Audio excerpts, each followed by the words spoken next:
Mark 1, verse 35. Very early in the morning, while it was still dark, Jesus got up, left the house, and went off to a solitary place where he prayed. Solitude, first of all, is a place where we discover our true selves and discard our false selves.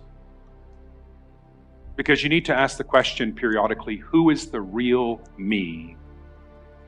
And I want to tell you this morning that you are not who you really are when you're with people.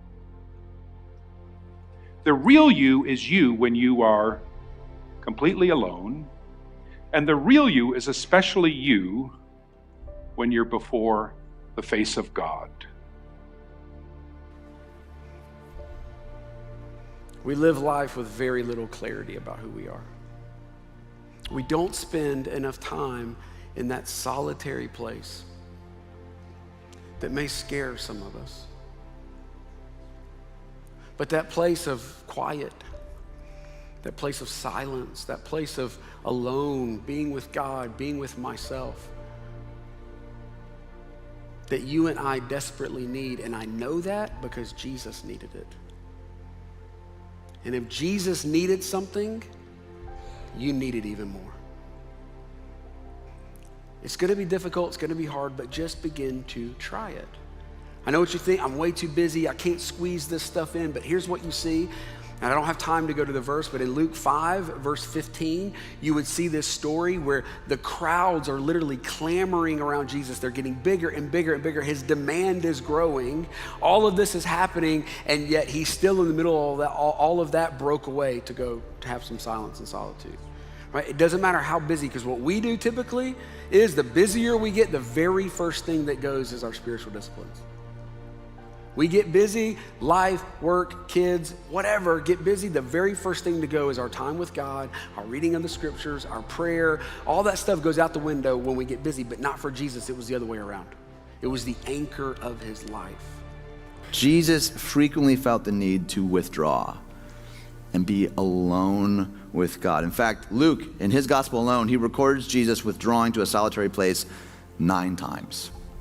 Quiet was not peripheral for him, but central, which raises, I think, a really important question. If Jesus felt the need to often withdraw, shouldn't we? Theologian William Barclay said it this way. He says, it may well be that the whole trouble in our lives is that we give God no opportunity to speak to us, because we do not know how to be still and to listen. We give God no time to recharge us with spiritual energy and strength, because there is no time when we wait upon him. How can we shoulder life's burdens if we have no contact with him who is the Lord of all good life? With all the noise in our world, we run the great risk of drowning out the only voice that we need to hear the most, and that's God's. I would argue that the greatest threat to Christianity is not hedonism, but distraction. Dallas Willard called hurry the great enemy of the spiritual life for the modern Western person. The great revivalist of spiritual formation in the American church, Richard Foster, he says, in contemporary society, our adversary, which is a biblical title for Satan, our adversary majors in 3 things: noise, hurry, and crowds. If he can keep us engaged in muchness and manyness, he will rest satisfied. The Swiss psychiatrist Carl Jung took it a step further than that. Hurry is not of the devil. It is the devil. What if a noisy inner life at its core is not the product of our modern, hyper-distracted world, but instead is an ancient and constant tendency to get a step ahead of Jesus, to assume we know where the story is going, and to insist that our spiritual formation move at our pace rather than his? I would argue, if you are just feeling like I have not grown spiritually, a big part of that could be the pace of life you're living. Michael Zigarelli, professor at Charleston Southern University, did a study on spiritual growth and then what prohibits spiritual growth. And his findings were this: it may be the case that Christians are assimilating to a culture of busyness, hurry, and overload, which leads to God becoming more marginalized in Christians' lives, which leads to a deteriorating relationship with God. Right? His study showed that a stressed, hurried, and tired life will not experience the abundant life God desires for us. Ronald Rolheiser said it this way: pathological busyness, distraction, and restlessness are major roadblocks today on our spiritual lives. So if you feel like you are just not growing spiritually, or that your growth has been stunted, and God seems this is distant, you can't connect, it is very likely that you are running at a pace that is killing your relationship with Jesus. We need to slow down. We need to give God an opportunity to speak into our lives. But yet, so often we run from thing to thing to thing to thing, and then we wonder, like, God, why can't I hear your voice? So we need to stop and sit still before the Lord and let him speak into our lives. It is in these times of solitude, it's in these times of stillness that God can speak, that God can guide and refresh us, but we have to give him the opportunity to do those things. Imagine it this way. Imagine a marathon runner who's so focused on his time and so obsessed with not stopping that he ignores all the water stations. He thinks, I don't have time to slow down. And then what happens? Well, on mile 14, he starts cramping. By mile 18, he's stumbling. By mile 22, he has to be pulled off the track. And this is what we do spiritually. We think, I don't have time for solitude. I don't have time to slow down. I don't have time to stop. I don't have time to pray. I don't have time to be still. I got to keep running. And then we collapse.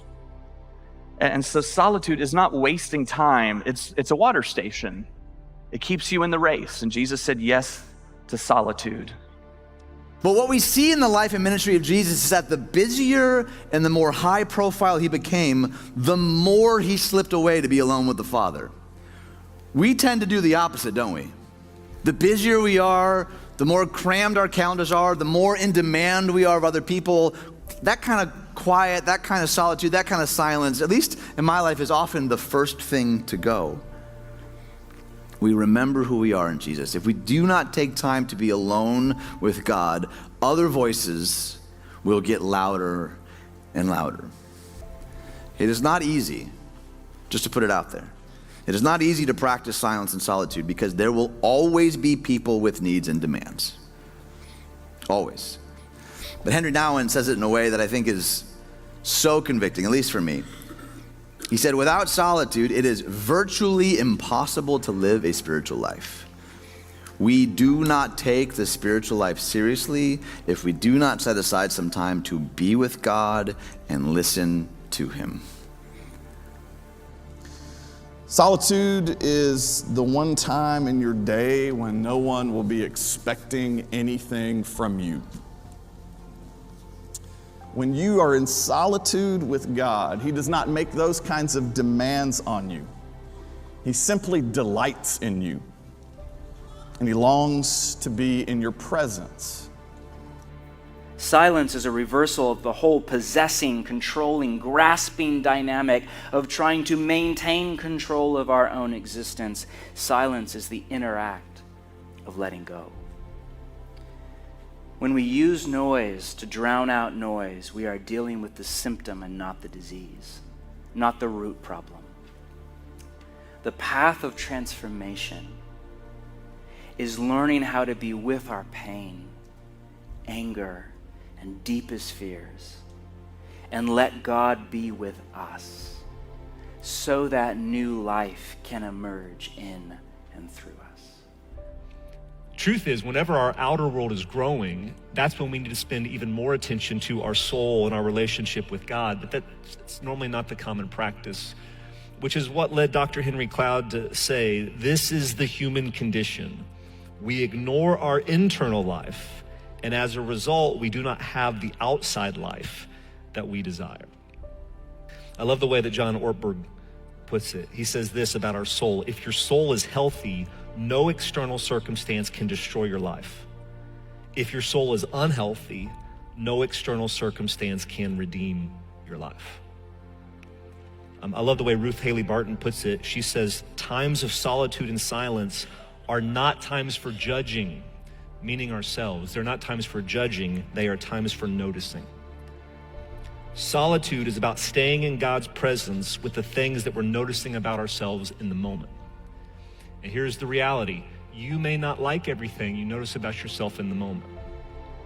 That's okay, right? The reason you were coming to meet with the Lord is because you need God to do some work in your life and some work in your inner world. You need more of his love and his grace and his perspective and his peace. And so that's why we carve out the time. Time in solitude reminds us who we really are.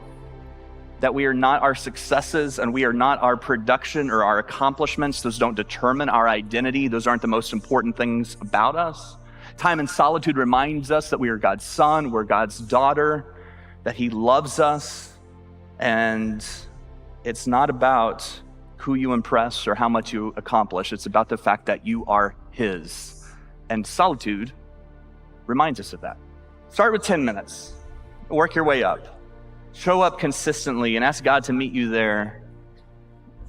Start small, very early in the morning while it was still dark.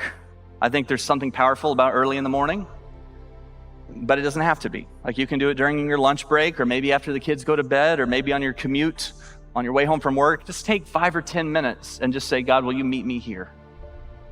And just be silent and just be quiet. The Bible says in the book of James, it promises us that when we draw near to God, he'll draw near to us. So just trust that that's going to happen. And it might feel uncomfortable at first, but just keep doing it. Start small, 5 minutes, saying, God, I want to draw near to you. I'm not sure how. I don't even know what that looks like. I want to draw near to you.